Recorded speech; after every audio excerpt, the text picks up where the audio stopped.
우리 주님이 오늘 부활하신 날인데 우리 한번 같이 예수 부활하셨네 외쳐보실까요? 시작. 예수 부활하셨네. 예수님의 부활이 있어야 우리의 부활도 있다는 것이 확실한 거거든요. 그래서 그 부활하신 예수님이 우리의 소망이다 하는 찬양을 드렸고, 할렐루야 영광에 또 찬양이 너무 감사하고 또 신이 납니다. 잠깐 기도하겠습니다. 아버지, 우리에게 소망을 주시려고 3일 만에 무덤의 돌을 깨뜨리시고 부활하셔서 갈릴리로 가셔서 제자들을 만나 이 사건이 온 세계 만방의 역사의 대를 이어 지금까지도 이 부활의 소식이 전파되고 있는 것이 오늘 우리가 다시 삶에 대한 소망을 주시기 위한 주님의 사랑인 줄로 믿습니다. 이 부활의 아침 우리 교우들이 이렇게 코로나의 질병의 두려움도 우리가 물리치고 주 앞에 나와 영광을 돌립니다. 하나님, 우리 마음의 평강을 주소서. 주님의 그 능력과 그 권세에 소망을 주옵소서. 한 주 동안도 우리가 승리할 줄로 믿고 감사하며 예수님의 이름으로 기도하옵나이다. 아멘.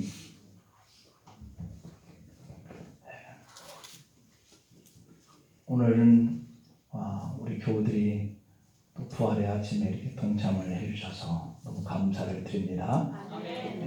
지난주에 우리가 34명의 예배를 드렸는데 오늘은 40명입니다.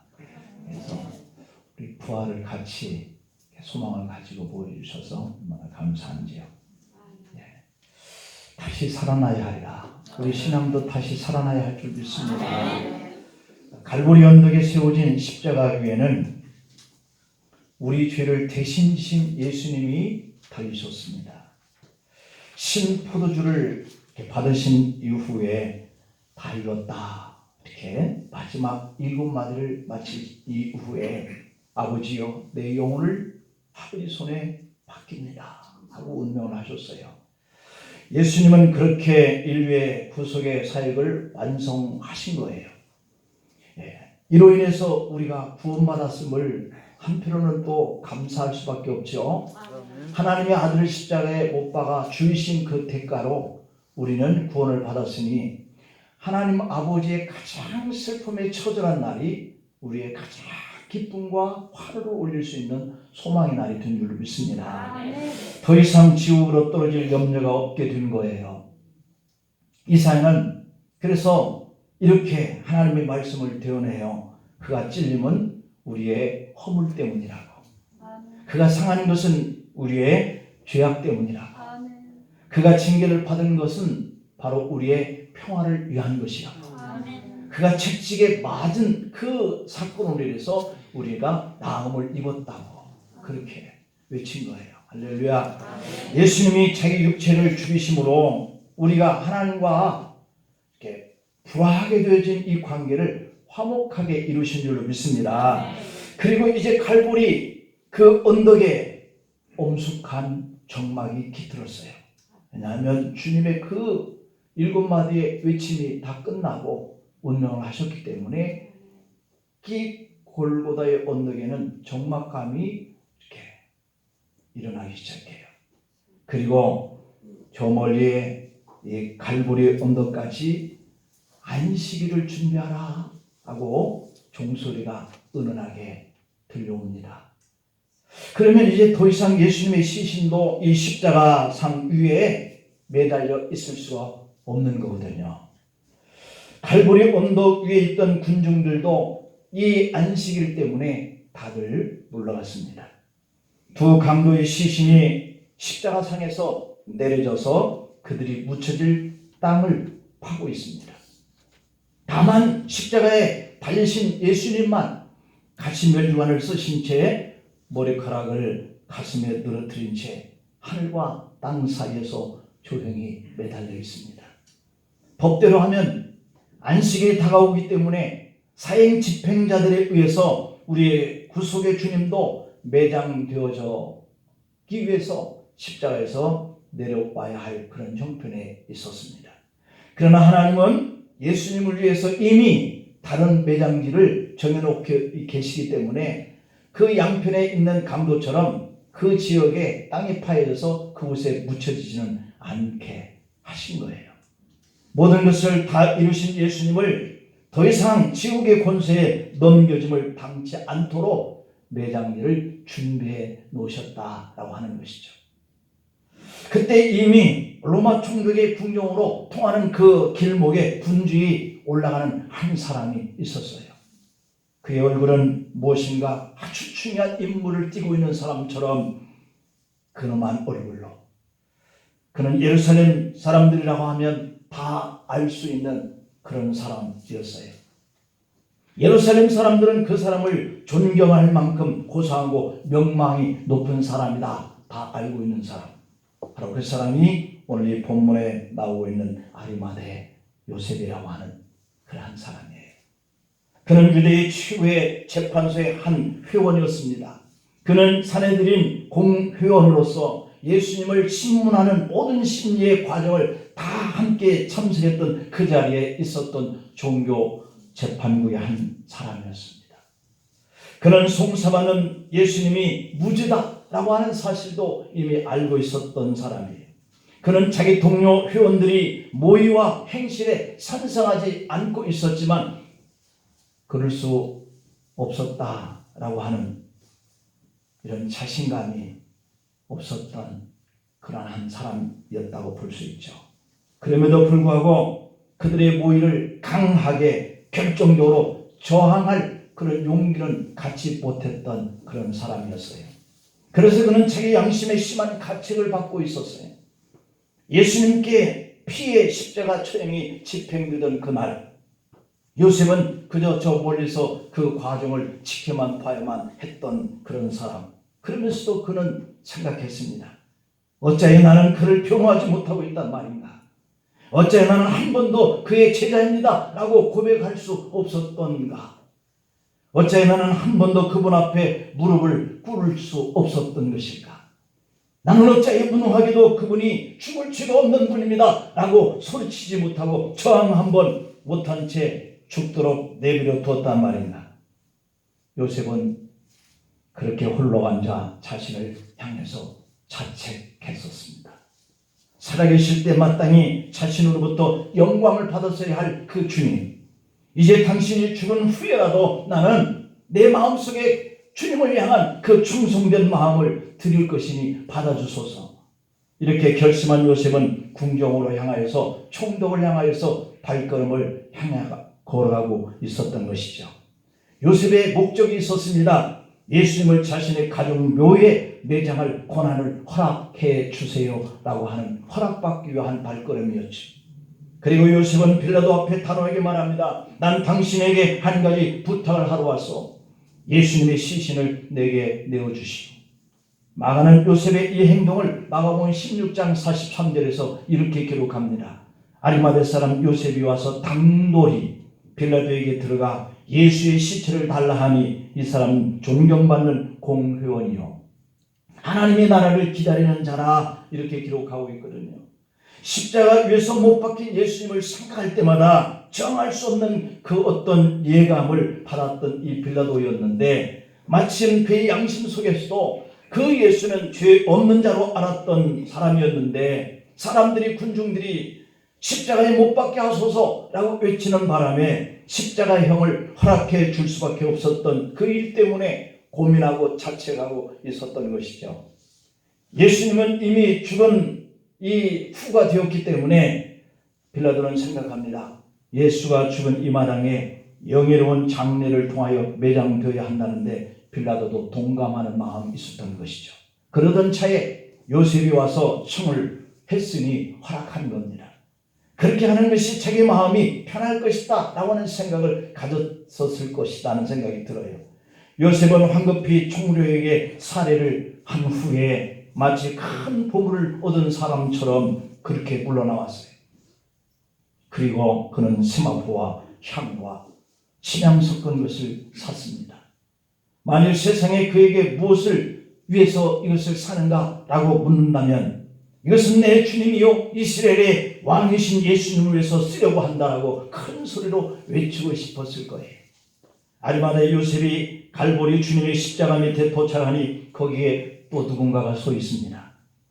그 사람은 바로 요셉과 같이 자기 자신의 실수를 고치려고 불타는 소원을 가졌던 한 사람이죠. 그 사람은 바로 요셉과 같은 공회원의 직책을 가졌던 니고데모라고 하는 사람이었습니다. 그는 영생에 관해서 배우고 싶어서 한밤중에 예수님을 찾아가지고 어떻게 해야 영생을 얻을 수 있습니까? 물었던 바로 그 사람이죠. 바리새인, 율법사, 공회원 니고데모, 그가 거기에 있었어요. 뒤늦은 감은 있지만 이제 그들이 자신을 결박을 하고 있었던 그 예수는 십자가에 달려야 할 주인이 아니요 라고 말하고 싶었던 것을 말하지 못했던 그 수치스러운 율법의 쇠사슬을 풀어버리고 싶어서 지금 주님 앞에 나온 거예요.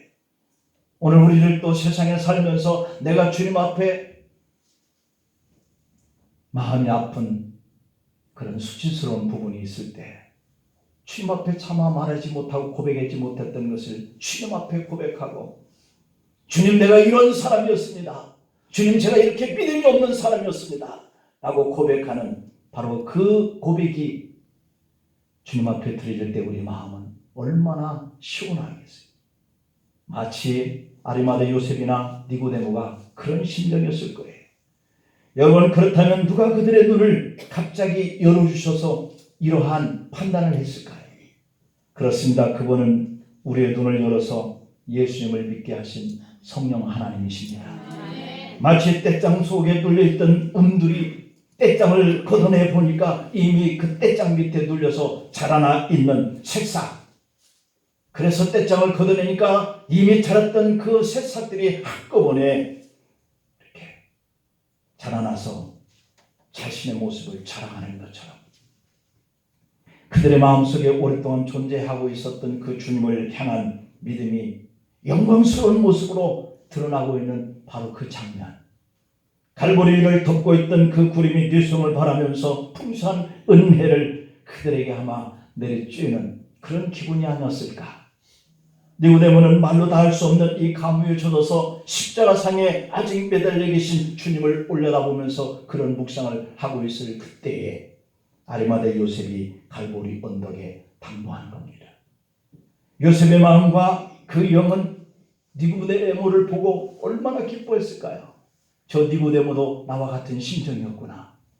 같은 공회원이었던 그 사람, 같은 심판 자리에서 아무 말도 할 수 없었던 자신들의 믿음이 약한 이 모습들, 그런데 이제는 주님 앞에 나와서 있는 자신들의 같은 모습의 마음을 발견하고 기뻐했겠죠.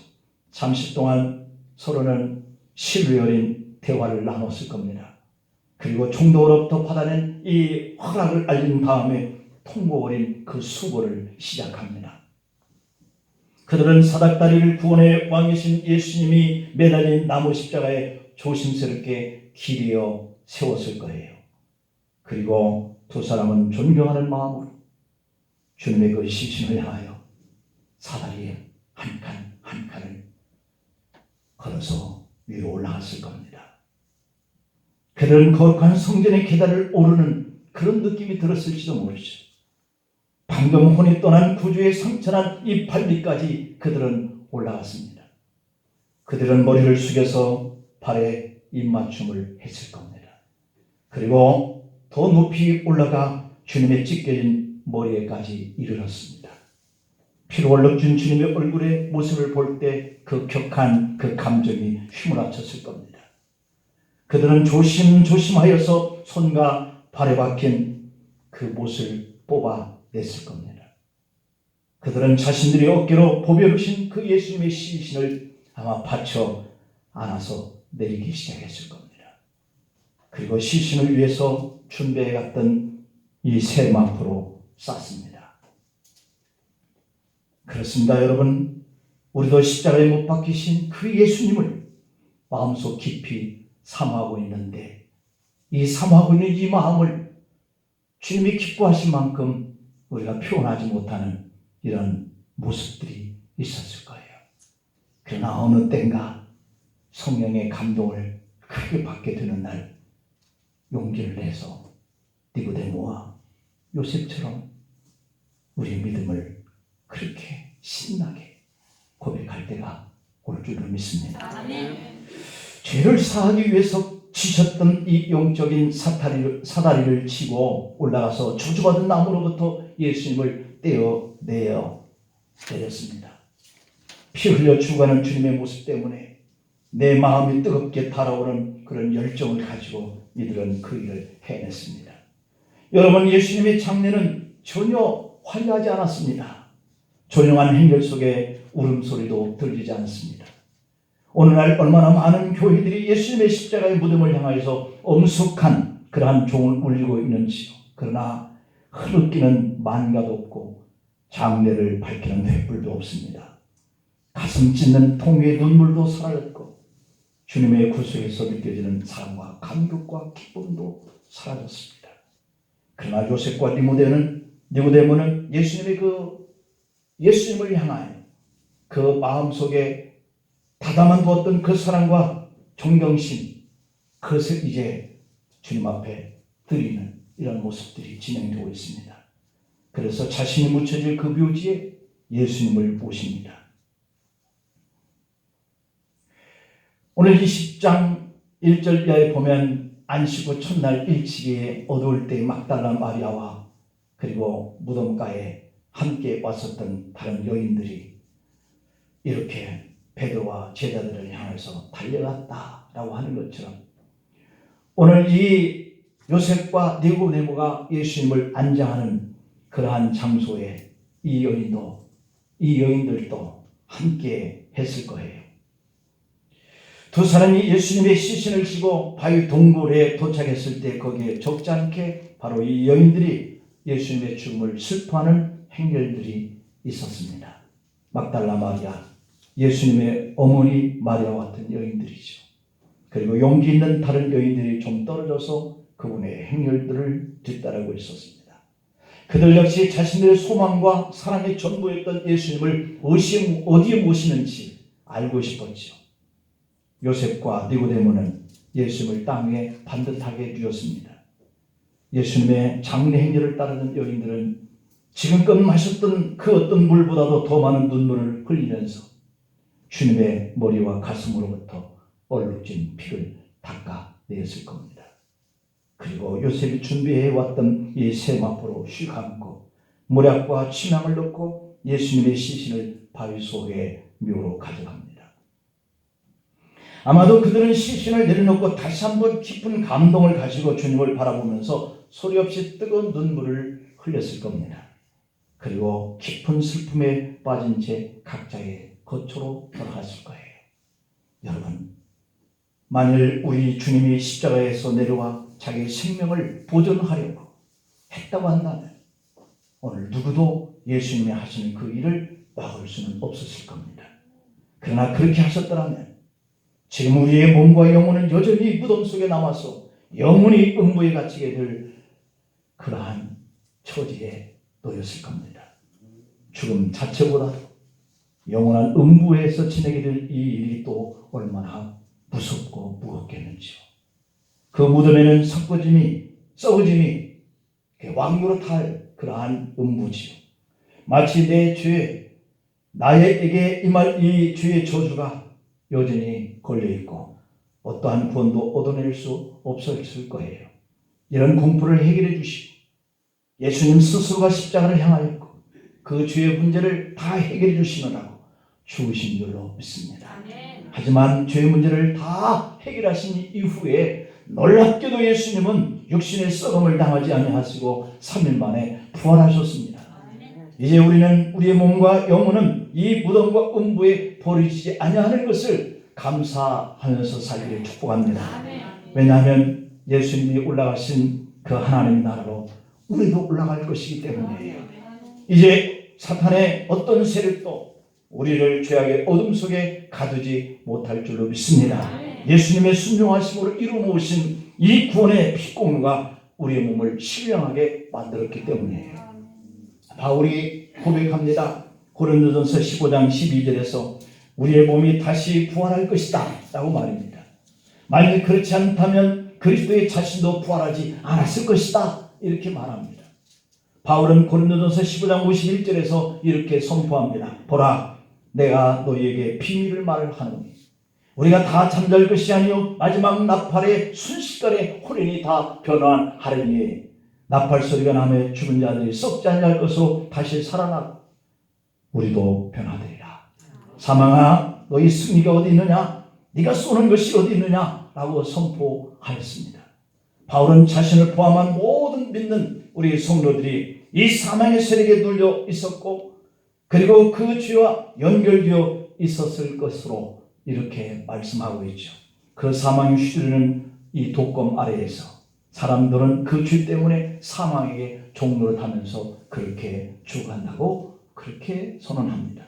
그러나 이제 예수님이 우리 대신 이 죄를 지시고 부활하셨으니 주님을 믿는 그 모든 성도들이 그분이 죽지 않은 그런 몸으로 다시 살아나게 되고 변화가 되어지는 이런 역사가 있으니 그 사망의 검도 두려워할 것 없다라고 선언을 했습니다.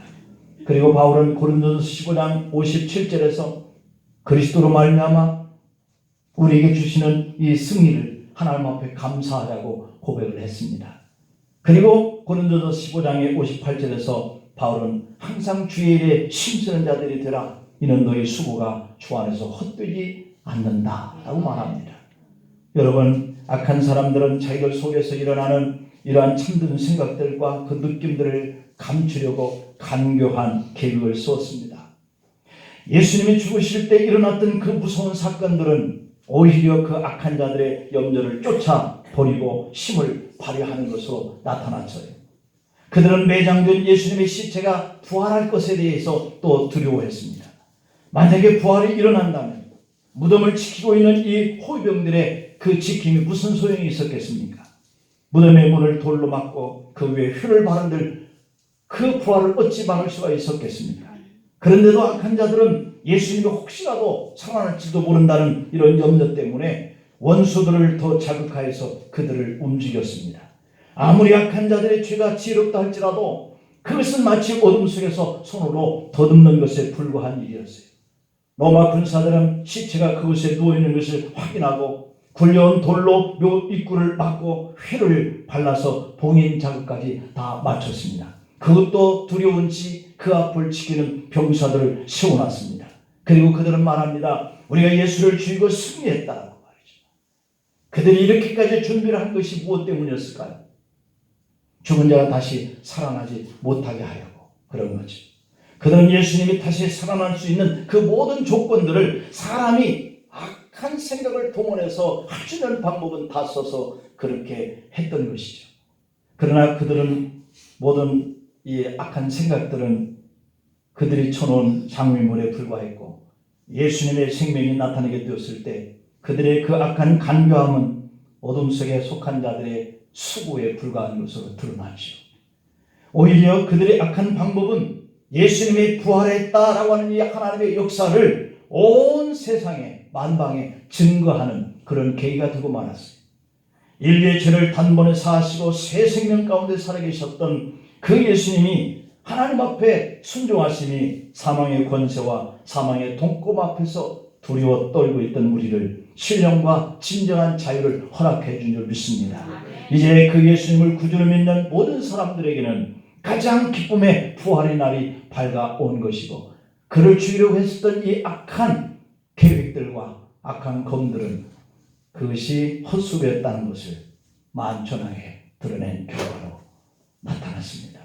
그동안 우리를 붙잡고 있었던 그 죄와 사망의 사슬 아래서 꼼짝 못하게 했던 이 악한 흑암의 권세들이 예수님의 부활의 날 그리고 무덤 문이 굴러졌던 것처럼 깨어졌습니다. 그리고 저주와 형벌에 결박된 우리들의 사슬들이 풀어준 줄 믿습니다. 바로 그 날이 부활의 아침이에요. 잠들었던 영혼들이 다시 깨어나는 날, 게을렀던 마음들이 다시 분발해야 하는 그 날로 밝아졌습니다. 어둠 눈이 밝아졌습니다. 우리를 통하여서 역사하시는 하나님의 그 사랑과 능력과 인도하심에 대해서 우리가 다시 한번 믿음을 가져야 할 줄 믿습니다. 죽었던 시신이 일어나는 것 같이 우리의 죽어가든 병들어가든 우리 영들이 다시 순종함으로 일어나야 할 줄로 믿습니다. 신령한 몸으로 주님을 위해서 희생하는 변화가 일어나야 할 줄로 믿습니다. 나약한 지체에서 강건한 지체로 자유로워지고 치유되기를 간절히 소망합니다. 기도하시겠습니다. 아버지 하나님, 이제 우리는 사망과 죽음이 두려운 사람들이 아닙니다.